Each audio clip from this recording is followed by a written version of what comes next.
Hello, everyone, and welcome to the Services Ops Podcast, the best podcast dedicated to the people, processes, and technologies dedicated to what it means to running a really good services business. We're happy to be joining you again after our past scary Halloween episode of Spooky Services Stories, and we've got two really great guests with us here today. One you met before, CRO of Provus Technologies, Warren Bernstein. Warren, how are you doing today? I'm doing great and glad to be here and looking forward to our conversation with Laurie. Awesome. And a really, really special guest. We talk about people, process, and technology of services operations all the time. Well, we have the embodiment of that here with us today. A really, really great guest, Laurie Hofer, Senior Director of Professional Services Global Strategy and Operations at Splunk, a Cisco company. Laurie, thank you so much for joining us today. Thanks. I'm happy to be here. Of course, of course. So what's really exciting about Laurie is her perspective on services operations. She's in it. She's in the middle of it every single day and at scale, something that if you're not already there, you aspire to be. So I'm excited for our conversation with Laurie. But before we kind of get into the theme of what we're talking about, Laurie, let's talk, just give us a little bit of background on yourself and what your role is. Sure. Yeah, I didn't start in a software services capacity or even in a software company. My career actually started in the finance arena in technology. And I was lucky enough to find a software that I was really passionate about and ended up working for that company. So I have been in the services org for the most part for my 10.5-year tenure with the company now. And I joke that I've done really every role in that org. So I've kind of seen all the different sides of how the business is delivered and operated. And I've seen a lot of growth, obviously, over the last decade. So I think it gives me a really good perspective. Yeah, absolutely. And as an operations professional in your role today, sort of what's the mandate you operate with? What do you go into work with every single day saying, this is what I need to, this is my mission? Yeah, that's an easy one for me. And I think it has been my mission in previous roles and more importantly in this one. And I view my job as mitigating risk, whether that's risk in revenue, whether that's contractual risk, whether it's risk of capacity planning, really just any risk that we're going to have, trying to look 6 miles down the road and see, what's coming and what do we need to prepare for so that we can be successful in those oncoming quarters. Yeah, I think that's super interesting. Mitigating risk, right? Your job is to see around corners and you probably have many, many more corners to look around than the majority of your organization, I would think. Can you describe a little bit about how do you prioritize the risk that you're going after?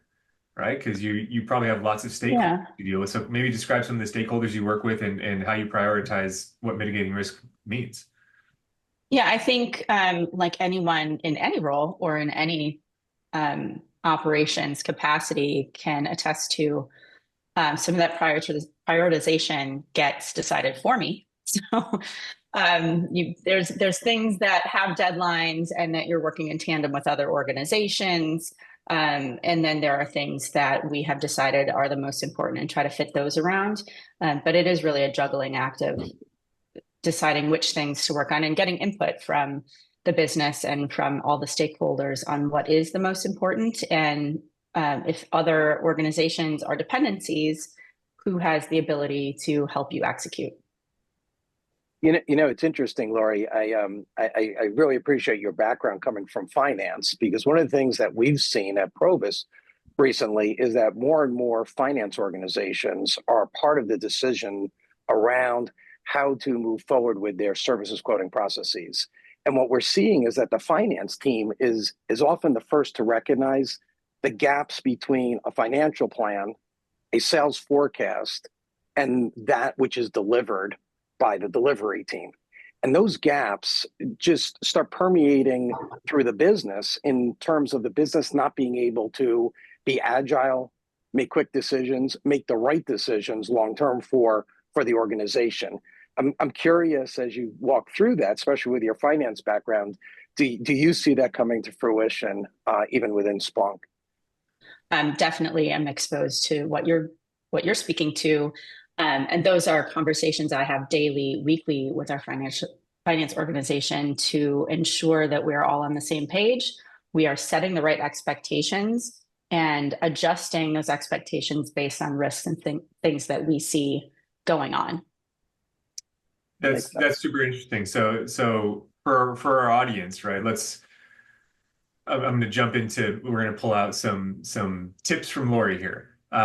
So as you're communicating these risks with finance or whomever, like what are some of the tactics or strategies you might use, some of the language you might use, and what are some of the risk points that you're going to say, hey, finance, here is why we're having this conversation.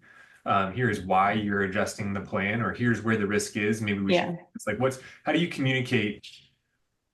The things that aren't communicated down to you. How do you communicate things up to sort of be that really strategic partner? Yeah, I think the worst financial miss or misalignment is a surprise one. So making sure that we are communicating early and managing those expectations. Good news is best delivered good news is best delivered swiftly, and bad news is also best delivered swiftly. It does not get better with age. So as you can imagine, and I'm sure you know, in any sort of delivery capacity, there are a litany of things that can affect any of the expected outcome. One that I find very common over the past few years as we've been coming out of the pandemic and doing more in-person meetings that we've seen, we will typically bring a large number of people together for training or some sort of yearly meeting. And then we will see a fall off of delivery because everyone got sick because they were all together. And there is, a flu rips through the delivery field or COVID or something. So there is, there's a pretty standard trend of large multi-thousand person meeting and follow-on sickness, and obviously not just services, anybody that was at those meetings. So that's a really common one for us where people are just taken out of the field. There can be any sort of account-based changes, delays in booking deals, things that like mergers and acquisitions, partner acquisitions, a lot of things that can affect the delivery out in the field that we just have to be very open about those expectations and when those changes happen. Yeah, I like that. I mean, some very material risks that you just talked about, right? Some of those business risks that just come in and like throw things off. But I don't want to say it's funny, but what a fascinating data point where you're like, hey, delivery drops off after we don't see each other in person. I mean, another one that was really common last year is the impending government shutdowns, where if we know something's going to happen, or a natural disaster is a good example. Those we may see coming. We sort of brace for if we're going to see a drop off in delivery. You really don't have any control over those types of things. Yeah, and I think that's super interesting. Like as an operations professional, right? You're talking about how do you deal with your risk, and I think we have people, process, and technologies, and I know we like to focus a lot on what you can control, right? The technologies and the processes you put in place, and then there's those things you can't control. If everybody gets sick, everybody gets sick. If the government's going to shut down, you can't shut down. So how do you put yourself in a position where you can at least have the data and at least be ready to know that something could happen? Let's be prepared for it. What do you do from an operational perspective to have that insight, to have that data? Just keep a close eye on it and try to quantify what the potential impact would be, to be really clear when we're managing those expectations. I think that's really the best that we can do. And look at anything, if there is something that we can do to mitigate. Let's say it's a natural disaster that we're preparing for. Are there resources in other areas that may not be affected that we could switch to? Is there something else that we could do to mitigate, to solve for that issue? It's really Do you just see, Laura, creative problem solving in a way. Yeah, yeah. do you see a gap existing, Laurie, between the data that exists within the sales process and the delivery process? In other words, how are you getting that data to know that there are gaps between what's being sold and what's actually being delivered? So one of the things that we've heard quite a bit is that our sales forecast may not actually equal what we uh, produce as actuals when we're actually delivering the Mm-hmm. services. And often each of those uh, functions are islands of automation, if you will, to themselves. Mm-hmm. And so I'm Yeah. curious from an operations perspective, how do you bring that data together? And are you actually going and bringing it together in a real-time manner, or is it an after the fact reporting approach and then you're trying to make predictions based on that? Yeah, so we do predict off backlog and actuals. So we've got an idea of where we're going to be, but obviously we can't deliver services on something that was never sold.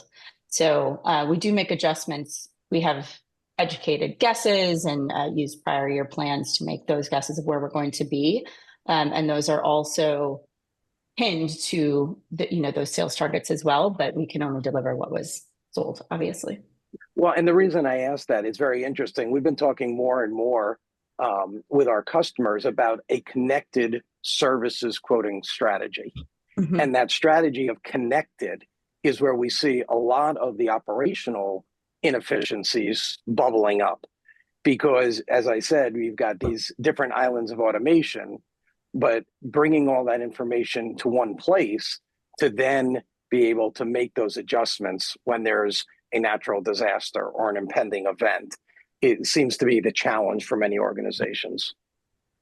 Yeah, and I think that it's also exacerbated by scale as well. So in areas where there is more coverage and there isn't as many layers of scale, where your customer base that you are assigned to work with is much smaller and you are much closer to all of that, it seems like there's a lot less surprises than if you have a very scaled coverage model.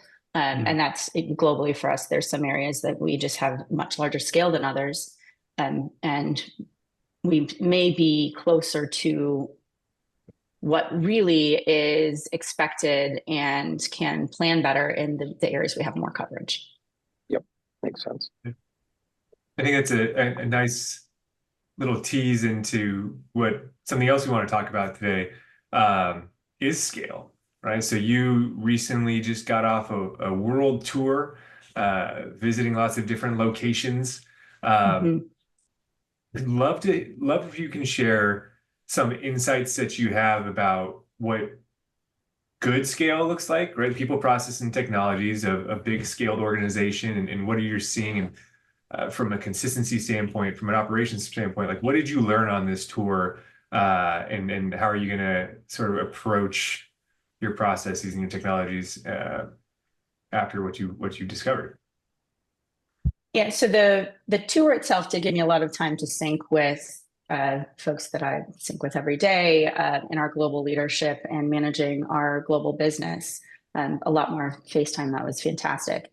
I do come from a technical background, so a lot of the time spent together was a very technical nature with a lot of our delivery consultants out in the field. So it was very interesting to see the differences of sort of the aftermath of how information is disseminated globally, and maybe things that I thought that were common knowledge globally going into these other theaters maybe weren't as common of knowledge, and access to things that we maybe take for granted. We are a US North American based company. Things that we take for granted, time zone availability of services and departments and different organizations, other areas don't have that. So until you are having a conversation about that and really realizing how that impacts them in their day-to-day job, I think it's sometimes easier to forget some of those things. And just having that reminder and doing sort of that world tour is a way to keep it top of mind and say, well, we have to make sure that we plan for this and maybe update some of our communication tactics or how we are standardizing across the globe with different things. Yeah, the standardization, right? Any operations professional just wants standard across the board, no matter what's going on, right? Predictability is paramount. I think there's a good takeaway there, Warren. Just the idea, like, don't assume everybody's on the same page, right? Especially as you scale and get larger. You've got experience, Warren, in global, massive companies. One, namely IBM. What are some of the things that the IBM team would do to, do your best to make sure there's consistency, even across different regions or different knowledge sets? Make sure everybody's just working from the same playbook. Yeah, we used to often talk about global, right? You do global plays and then you localize them Mhm. in a region. I think what I'm seeing changing over my career at IBM and now here at Provus is taking these, whether they're back to my islands, whether they're regional islands or Mhm. whether the department islands within an organization, back to my connected strategy, is how can I, back to Laurie, your discussion about your interactions with the finance community on a regular basis to make sure there's no surprises, is how can we put guardrails, not to impede people from being innovative and making decisions locally, but how can we put guardrails in place so that as a CFO of an organization, I'm not surprised by something that's done in a local region or by a local business unit. And so I think if you're always going to need that global approach with local nuances, but I think where we can put guardrails that don't impede innovation and productivity, it gives us as an organization a lot more comfort in what the future is going to bring and how we can help affect that. I know, Laurie, if that Yeah, seems true from your perspective. it absolutely does. And I love that term global. Going back to people, process, and technology, I think the processes and the underlying data, as long as we are trying to do things as much in the same form and format everywhere in the ways we're reporting, and obviously there are going to be nuances in every different market, and there's nuances just in how different people work and approach their job. But if there's a process in place and we're supposed to all follow the same process, we should be measuring everything in that same way. At least that's the goal, as close to the pin as we can get. Absolutely. Yeah. What the challenge of managing all that data, I'm sure is top of mind every single day, right? How are you making sure you're collecting the right data, organizing it in the right ways, analyzing it in the right ways? What are some approaches you're taking now that might be different than what you do in a couple years in the past when it comes to identifying the right KPIs and the meaningful data points? I mean, really great example. It seems like you're really great at collecting and understanding your data just by, hey, we all got in person and there's a drop off. Like that's a very Yeah. granular data point, but then there's also just the big things. How do you sift through what matters? Well, data is what we do. So we're starting from a pretty Very good true. point Yeah, yeah. there. Knowing the different systems and how to cross-reference the different pieces of data against each other to give you insights when maybe a data point you're looking for isn't there. That's some of what we try to do when possible. Look for additional data points that we can gather. There's a dance of asking for the information that you need and not asking for too much, that it's a completely onerous process. And also designing so that you are getting the right data and there isn't a workaround or even like a race condition. There's something that we designed in our system that I helped design years ago, and we didn't realize at the time we implemented it that it wouldn't always trigger just based on the race condition of when certain things happened in the sales cycle versus our cycle. And there was an aha moment a few years later when we realized, oh, here's why we're missing half of that data. So hiccups like that and learning from those mistakes, I think, helps you think more about how to design things going forward and the ways your data collection could fail. Yeah. You know, it's interesting as you talk through that, Laurie. I was sitting here thinking to myself about, you know, the comment, and I think you kind of hit this earlier about control what you can control and manage that which you can't control. And when I think about it in the services space, you know, what can I control? Well, those guardrails I talked about within my organization, I can put guardrails to manage around rogue discounting, around scope creep. There are things I can do that Mm-hmm. are in my control.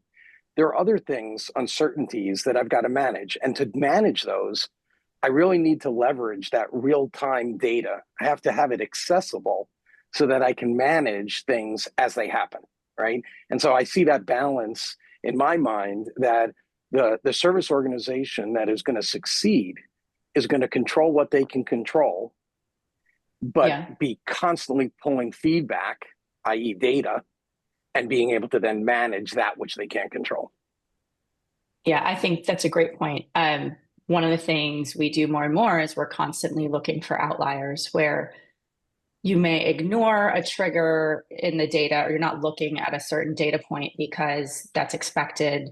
There are things that, you know, automatically happen and you expect a certain outcome. But there are outliers that maybe you're not paying attention to that we really just need to inspect. So really important to pay really close attention to all of that. Yeah. Yeah, I think we're all seeing it. Everybody talks about AI and everything that it can do for you. And spotting outliers, right, is a big potential value proposition for AI. Mm-hmm. So do you have some form of strategy where you're laying on AI analyses on top of all the data you're gathering to help, you know, bring out those meaningful outliers in real time? Yeah, absolutely. I think a precursor to employing any of that is ensuring that your processes are documented and in place and your controls are in place so you know what an outlier is and what it looks like. For sure. And I think everyone can agree there's always an exception. So I don't care how many rules you have, there's going to be an exception, there's going to be an outlier. We just put a new rule into place like just very recently, and the first thing that used this applied rule was an exception. So You know, it takes no it's time at interesting. all. It's interesting as you say that, Laurie, because I was thinking one of the questions I was going to ask you next was as you think about that which you can control and that which you can manage, right? Controls are Mm-hmm. putting the right processes in place that you just spoke Yeah. about. You know, if you had a bucket, would you err more on the manage side, which is leveraging the data and whatnot? But what I heard you say is, sure, I need to manage that data. I need to know when there's those outliers. But if I don't have the processes in place, I don't have the controls in place, then I'm never going to get that information. So I don't mean Yeah. it's not a chicken and egg because I do need to put controls in place, but then I need to acquire that data to then be able to make the right decisions going forward. That's what at least what I took away from what you Yeah. said, if that's correct. Yeah. And I think that really brings it all together. Like I said, my role is risk mitigation. And, you know, we want to have consistency and controls and manage our data. And then on the flip side, as we talked about, make sure that any changes to that, we are being very clear on our expectations and how we're measured and how we might need to change those based on any of that changing. But really, we are a customer success organization. We are here in my role for the success of the customer and to help for the success of the sales organization. So we need to be nimble whether something is outside of our our desire of how we expect to manage our different uh, points that we're measured on. If we need to adjust that, then we're going to be able to explain that and adjust, and it might just be the right thing that we have to do for the best of the customer and sales and for the company. Yeah. It's interesting, Chris. You know, we were just talking recently with a group of folks, and Laurie, it's spot on because we were talking about managing risk, and we were talking about within the services portfolio, service organizations by managing risk can ensure profitability, can maintain a competitive advantage, can achieve sustainable growth. But once you stop managing that risk or knowing what that risk is, that all falls apart. The building blocks just start crumbling beneath you. So I appreciate you coming back to risk, because it's something Chris and I have been talking to a lot of folks about, that again, you've got to manage and control that which you can. And it's Yeah. risk. We don't want the misses to be our fault.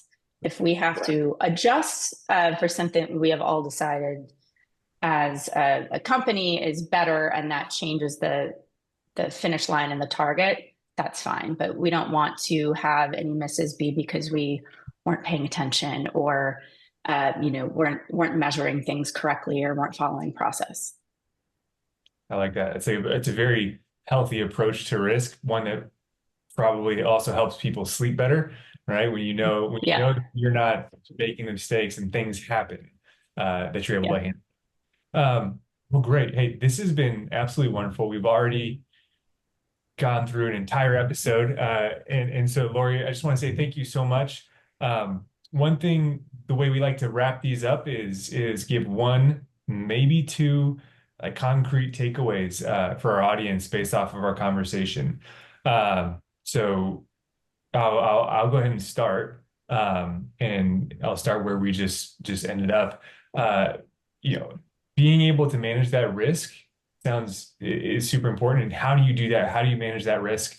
One, you call Laurie and ask, or two, I think Laurie's going to say, make sure your controls are in place, that you're collecting data in a way that you're going to have as few outliers as possible. Right. And that's going to be your starting point for being able to view and monitor everything. You're going to be able to view and monitor that everybody gets sick after they get home, after they see each other in person. You're going to be able to view and monitor who's available should a natural disaster disrupt a delivery team's ability to deliver, because you've got those controls in place for your data. So managing risk is wildly important, and data is the foundation of that. Is that fair? Yeah, I agree with that. Awesome. Any takeaways for our audience, Laurie? Any advice? Yeah, I think you hit the nail on the head. Be nimble. Pay attention to your risk measurements, but you also need to be nimble and be able to take inputs from really all sides. The other thing, just as I know in an operations position, things just move really, really quickly, and there's a lot of reaction. And one piece of advice I would have is, make sure you're cataloging your wins, writing those down.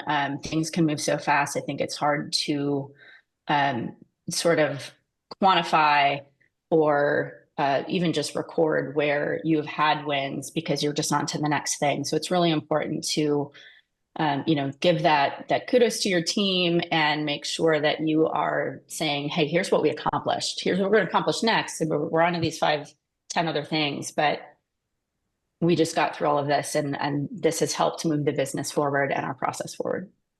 I like that. I like that. And that is so fair. That is so fair to say document your wins, because it's not as obvious, except to folks like us. But, services operations is not just a cost center, right? It manages risk, but it's also a growth lever, right? Like you are in the middle of it all, and you build the levers that need to be pulled for growth. You gain the insight that needs to be seen for growth. So that is such a fair thing. But also operations people are very humble and don't raise their hand a lot for credit. So I really like that takeaway as well. Document your wins, and be proud of yourselves. Yeah. Warren, anything to take us home with? I'll finish with maybe a global statement here. I think, we're fast approaching 2025. And as I look at the market and look specifically at service organizations, we're going to see heightened challenges, right? Whether it's globalization, technology-driven disruptions, global and local regulations. These are all going to affect all enterprises, and certainly services organizations. And those that are able to be agile, as Laurie says. Those that are able to adapt are going to be the winners. And it comes back to, Chris, where you started this podcast, talking about people, process, and technology. All three have to come together. And I'll finish with, control what you control and manage what you can't. And that's going to require data. And I think that's really going to be what's going to drive success for organizations. I love that. I like it. I like it. I really like it too. And I know our audience will appreciate it. And with that, Laurie, thank you very much. You've been a fantastic guest. Thank you to our audience for listening. Please don't forget to like, subscribe. You can look up Laurie on LinkedIn if you're interested in any other great insights she has. She's got a lot. And go out there and enjoy being a courageous, fearless services leader.